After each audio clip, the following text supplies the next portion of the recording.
नमस्कार दोस्तों, आज की इस क्लास के अंदर हम सामान्य विज्ञान के अति महत्वपूर्ण प्रश्नों को देखेंगे जो कि आपकी परीक्षा की दृष्टि से बहुत ही ज्यादा महत्वपूर्ण होंगे। तो आप इस क्लास को पूरा लास्ट तक देखना।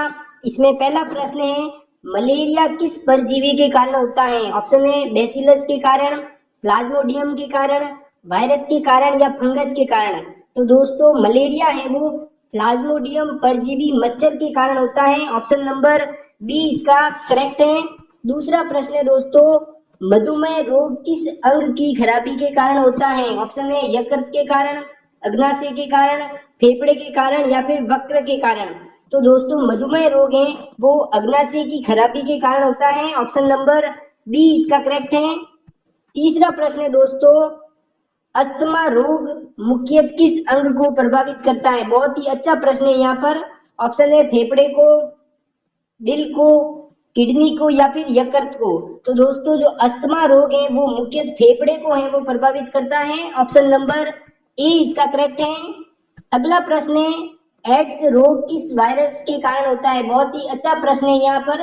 तो दोस्तों एड्स रोग है वो मुख्यतः HIV वायरस के कारण होता है। ऑप्शन नंबर बी इसका करेक्ट है।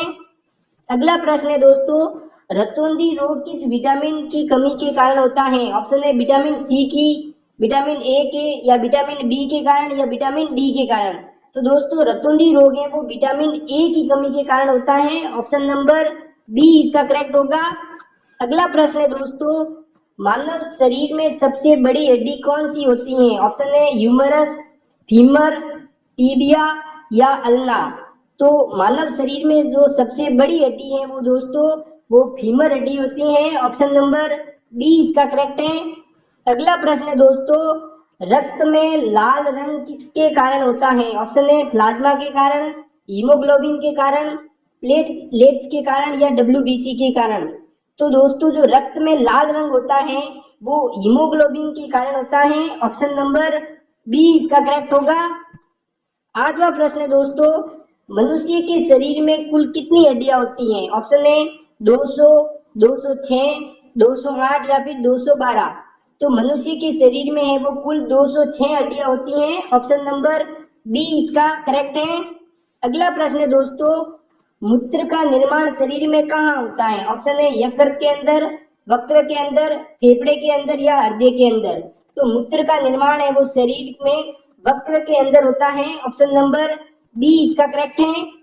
10वां प्रश्न है दोस्तों, रक्त साफ मापने का यंत्र कौन सा है? ऑप्शन है थर्मामीटर, स्पाइगोमेनोमीटर, स्टेनोस्कोप या बैरोमीटर। तो रक्त साफ मापने का यंत्र है दोस्तों वो स्पाइगोमेनोमीटर है। ऑप्शन नंबर बी इसका करेक्ट है। अगला प्रश्न है दोस्तों, लोहा किस प्रकार का पदार्थ है? ऑप्शन है अधातु, धातु, मिश्र धातु या यौगिक। तो लोहा है वो दोस्तों वो एक प्रकार का धातु है। ऑप्शन नंबर बी इसका करेक्ट है। 12वां प्रश्न है दोस्तों, कार्बन किस श्रेणी में आता है? ऑप्शन है धातु, अधातु, उपधातु या मिश्र धातु। तो दोस्तों कार्बन है वो अधातु की श्रेणी में आता है। ऑप्शन नंबर बी इसका करेक्ट है। 13वां प्रश्न है दोस्तों, तांबा किस प्रकार का चालक है? ऑप्शन है कुचालक है, अर्धचालक है, सुचालक है या अधातु है। तो दोस्तों तांबा है वो विद्युत का सुचालक है। ऑप्शन नंबर सी इसका करेक्ट है। अगला प्रश्न है, द्रव स्थिति में पाई जाने वाली एकमात्र धातु कौन सी है? ऑप्शन है तांबा, लोहा, पारा या सोना। तो दोस्तों द्रव स्थिति में पाई जाने वाली एकमात्र धातु है वो पारा है। ऑप्शन नंबर सी इसका करेक्ट है। 15वां प्रश्न है दोस्तों, जो पदार्थ विद्युत धारा नहीं प्रवाहित करती वे कहलाते हैं? ऑप्शन है सुचालक, कुचालक, धातु या मिश्र धातु। तो जो पदार्थ जिसमें विद्युत धारा प्रवाहित नहीं होती है उसे कुचालक पदार्थ कहते हैं। ऑप्शन नंबर बी इसका करेक्ट है। अगला प्रश्न है, पानी का जमना किस प्रकार का परिवर्तन है? ऑप्शन है रासायनिक परिवर्तन है, भौतिक परिवर्तन है या फिर जैविक परिवर्तन है या फिर अपरिवर्तनशील है। तो दोस्तों पानी का जमना है वो एक प्रकार का भौतिक परिवर्तन है। ऑप्शन नंबर बी इसका करेक्ट होगा। अगला प्रश्न है, दूध का दही में बदलना किस प्रकार का परिवर्तन है? बहुत ही अच्छा प्रश्न है यहाँ पर। ऑप्शन है भौतिक परिवर्तन है, रासायनिक परिवर्तन है, वाष्पन है या संघनन है। तो दूध का दही में बदलना है दोस्तों, वो एक प्रकार का रासायनिक परिवर्तन है। ऑप्शन नंबर बी इसका करेक्ट है। अगला प्रश्न है, कांच टूटना किस प्रकार का परिवर्तन है? ऑप्शन ए भौतिक परिवर्तन, रासायनिक परिवर्तन, या फिर दोनों, या फिर कोई नहीं। तो कांच का टूटना है दोस्तों वो एक प्रकार का भौतिक परिवर्तन है। ऑप्शन नंबर ए इसका करेक्ट होगा। अगला प्रश्न है, कागज का जलना किस प्रकार का परिवर्तन है? ऑप्शन ए भौतिक परिवर्तन, रासायनिक परिवर्तन, या दोनों, या प्राकृतिक। तो कागज का जलना है दोस्तों वो एक प्रकार का रासायनिक परिवर्तन है। ऑप्शन नंबर बी इसका करेक्ट होगा। अगला प्रश्न है, बर्फ का पानी में बदलना किस परिवर्तन का उदाहरण है? ऑप्शन ए रासायनिक परिवर्तन, भौतिक परिवर्तन, परमाणविक है, या संयुग्मी है। तो बर्फ का पानी में बनना है दोस्तों वो एक प्रकार का भौतिक परिवर्तन है। ऑप्शन नंबर बी इसका करेक्ट होगा। अगला प्रश्न है दोस्तों, परावर्तन क्या है? प्रकाश की दिशा बदलना, ध्वनि का प्रतिबिंब, वस्तु की परछाई, या ऊष्मा का फैलाव। तो दोस्तों परावर्तन है वो प्रकाश की दिशा बदलना है। ऑप्शन नंबर ए इसका करेक्ट है। 22वां प्रश्न है दोस्तों, परावर्तन के नियमों की संख्या कुल कितनी है? ऑप्शन है 1, 2, 3, या फिर 4। तो परावर्तन के जो कुल नियम है दोस्तों वो 2 है। ऑप्शन नंबर बी इसका करेक्ट है। 23वां प्रश्न है दोस्तों, परावर्तन का पहला नियम क्या कहते हैं? ऑप्शन है परावर्तित किरण झुकती है, आपतन किरण, परावर्तित किरण अभिलंब एक ही तल में होते हैं, या कोण बराबर नहीं होते हैं, या कोई नहीं। तो परावर्तन का जो पहला नियम है दोस्तों उसमें आपतन किरण, परावर्तित किरण व अभिलंब तीनों एक ही तल में होते हैं। ऑप्शन नंबर बी इसका करेक्ट है।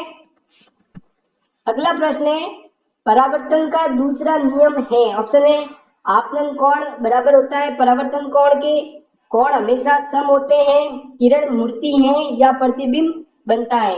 तो परावर्तन का दूसरा नियम है दोस्तों उसमें आपतन कोण है वो बराबर होता है परावर्तन कोण के। ऑप्शन नंबर ए इसका करेक्ट है। 25वां प्रश्न है दोस्तों, समतल दर्पण में बना प्रतिबिंब कैसा होता है? ऑप्शन है वास्तविक, आभासी, उल्टा, या बड़ा। तो दोस्तों समतल दर्पण में बना प्रतिबिंब हमेशा आभासी एवं सीधा बनता है। ऑप्शन नंबर बी इसका करेक्ट है।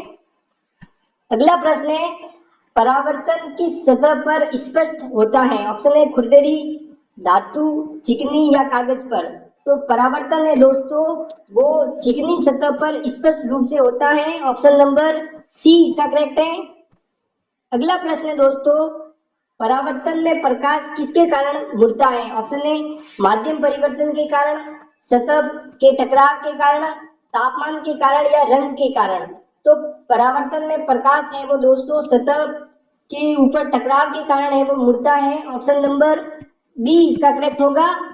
28वां प्रश्न है दोस्तों, परावर्तन का प्रयोग किस उपकरण में होता है? ऑप्शन ए बैरोमीटर में, दूरबीन के अंदर, थर्मामीटर के अंदर, या रेडियो के अंदर।